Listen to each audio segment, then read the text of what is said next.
आणि बादशहा नामात उल्लेख आहे की शहाजीराजे ज्यावेळी मुघलांना मिळाले त्यावेळी दोन माणसांना मनसब मिळाली.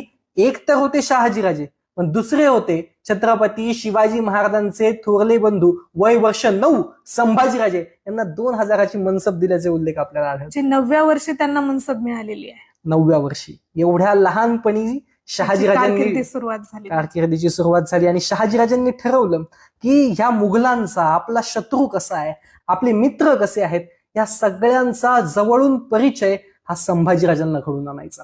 मी असं मागे एकदा ऐकलं होतं की संभाजी महाराजांचा पराक्रम संगमनेरमध्ये देखील पाहायला मिळालाय. ही खूप इंटरेस्टिंग गोष्ट आहे. खरं तर हे सगळं प्रकरण 1629 झालं. 1630 छत्रपती शिवाजी महाराजांचा जन्म झाला आणि त्यावेळी 1630च्या आसपास ज्यावेळी शहाजीराजांनी स्वराज्य संस्थापनेचा पहिला प्रयत्न केला, तो पहिला प्रयत्न फोल ठरला होता. आणि मग शहाजीराजांनी दुसरा प्रयत्न करायचं ठरवलं इसवी सन 1633 मध्ये.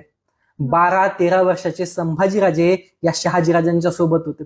हे बघितल्यानंतर अंगाला काटा येतो, कारण शहाजीराजे हे जवळजवळ सगळ्या प्रांतामध्ये फिरत होते.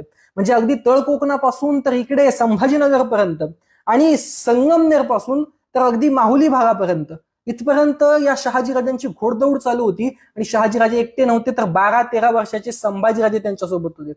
आता स्वराज्याचा दुसरा प्रयत्न शहाजीराजांनी सुरू केला. हे सगळं संभाजीराजांची बालबुद्धी अगदी व्यवस्थितपणे हे निहाळती आहे. संभाजीराजांच्या मनामध्ये याच्यावरती सगळे परिणाम होत आहेत.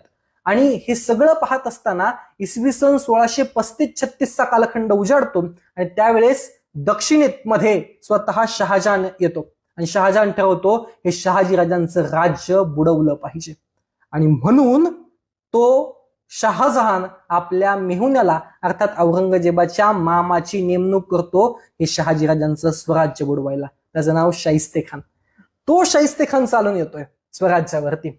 अच्छा, म्हणजे इथून शिवाजी महाराजांवर जो शाहिस्तेखान चालून आला तोच हा शाहिस्तेखान. म्हणजे पहिल्यांदाही तो आलेलाच होता स्वराज्यावर चालून, दुसऱ्यांदा तो शिवाजी महाराजांवरती चालून गेला. राईट. म्हणजे त्याही अगोदर शहाजीराजांनी जे स्वराज्य निर्माण केलं होतं त्याच्यावरती ते स्वराज्य बुडवायला हाच शाहिस्तेखान आला होता. म्हणजे शिवाजी महाराजांनी जो नंतर बदला घेतला तो तर घेतलाच. 3 बोटं छाटून त्याचा. आता याचं वैशिष्ट्य असं की याचं नाव हे शाहिस्तेखान नाही, याचं नाव आहे मिर्झा अबू तालिब अमीर उल उमराव शाहिस्तेखान. याच्यामध्ये अनेक याच्यामध्ये सगळ्या अनेक पदव्या आहेत आणि अबू तालिब हेच त्याचं फक्त नाव आहे. तो विषय वेगळा. परंतु हा शाहिस्तेखानाला स्वराज्य बुडवायला आणि त्यावेळी स्वराज्याची सीमा होती संगमनेर. शहाजीराजांचा हुकूम सुटला त्यांच्या थोरल्या पुत्राला